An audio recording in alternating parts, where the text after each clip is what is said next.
हरलीन रोहन से कहती है कि वह क्यों घूम रहा है और रोहन को बैठने के लिए कहता है। रोहन हरलीन और अनुष्का से कहता है कि आयुष, शालू, लक्ष्मी और अर्शे हमेशा यही करते हैं क्योंकि उन्होंने उन्हें यहां बंद कर दिया और आतंकवादियों का सामना करने चले गए। रोहन का कहना है कि वह उनकी मदद कर सकता था। हरलीन रोहन से चिंता न करने के लिए कहती है और कहती है कि उसे यकीन है कि सरकार उन्हें बाहर निकालने का रास्ता तलाश रही है। रोहन इस पर टिप्पणी करता है। रोहन कहता है कि वह वॉशरूम जाएगा और वहां से चला जाएगा। अनुष्का हरलीन से पूछती है कि वह परेशान क्यों दिख रही है। हरलीन कहती है कि उसे नहीं पता कि वह रोहन को इस तरह झूठ बोलकर कब तक व्यस्त रख पाएगी और इस पर टिप्पणी करती है। हरलीन और अनुष्का को वॉशरूम से आवाज सुनाई देती है। हरलीन वॉशरूम में जाती है और पाती है कि रोहन बाथरूम की वेंटिलेशन विंडो से भाग गया है। हरलीन अनुष्का से इस बारे में कहती है। हरलीन और अनुष्का रोहन की तलाश करने के बारे में सोचती हैं, लेकिन वे ऐसा नहीं कर सकती क्योंकि वे इस कमरे में बंद हैं। मलिष्का मन ही मन आतंकवादियों को कोसती है क्योंकि वे लक्ष्मी को नहीं मार सके। मलिष्का खुद लक्ष्मी को मारने का फैसला करती है। मलिष्का कमरे से हरलीन और अनुष्का की आवाज सुनती है और वह कमरे में चली जाती है। मलिष्का हरलीन और अनुष्का से बात करती है और जानती है कि रोहन बाथरूम की वेंटिलेशन खिड़की से भाग गया है। मलिष्का हरलीन और अनुष्का के साथ उसे ढूंढने जाती है। अर्शे, शालू और आयुष लक्ष्मी और सीएम सुलोचना के पास आते हैं। शालू लक्ष्मी से पूछती है कि यहाँ क्या हो रहा है। लक्ष्मी शालू और अन्य लोगों से कहती है कि अब तक क्या हुआ है। लक्ष्मी उनसे कहती है कि ओजस ही वह है जो सीएम सुलोचना को मारना चाहता था। सीएम सुलोचना लक्ष्मी से पूछती है कि उसे ओजस के बारे में कैसे पता चला।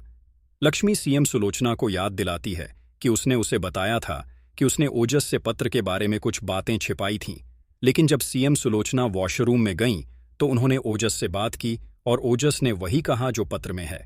लक्ष्मी कहती है कि वह उस समय समझ गई थी कि ओजस ही उसे मारना चाहता था। ये सुनकर सीएम सुलोचना ओजस पर टिप्पणी करती हैं। बाद में आर्शी लक्ष्मी को बताता है कि पार्वती को आतंकवादी ले गए हैं। आतंकवादी पार्वती को एक कमरे में बंद कर देते हैं। पार्वती आतंकवादियों से कहती है कि वे निश्चित रूप से पुलिस द्वारा पकड़े जाएंगे और इस पर टिप्पणी करते हैं। आतंकवादी पार्वती से कहता है कि उन्होंने अपना होमवर्क किया है और कहते हैं कि वे पकड़े नहीं जाएंगे। आतंकवादियों को उस कमरे में एक नागरिक छिपा हुआ मिलता है और आतंकवादी पार्वती को डराने के लिए उसके सामने नागरिक को मार देते हैं। बाद में आतंकवादी वहां से चला जाता है।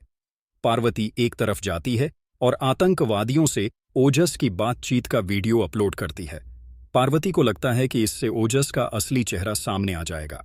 आतंकवादी ओजस के पास आता है और ओजस से पूछता है कि उसने पार्वती को पकड़ने के लिए क्यों कहा।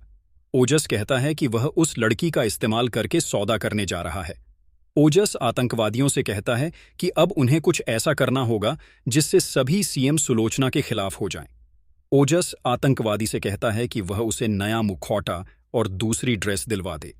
आतंकवादी सहमत हो जाता है और वहां से चला जाता है। मलिष्का नीलम से टकरा जाती है।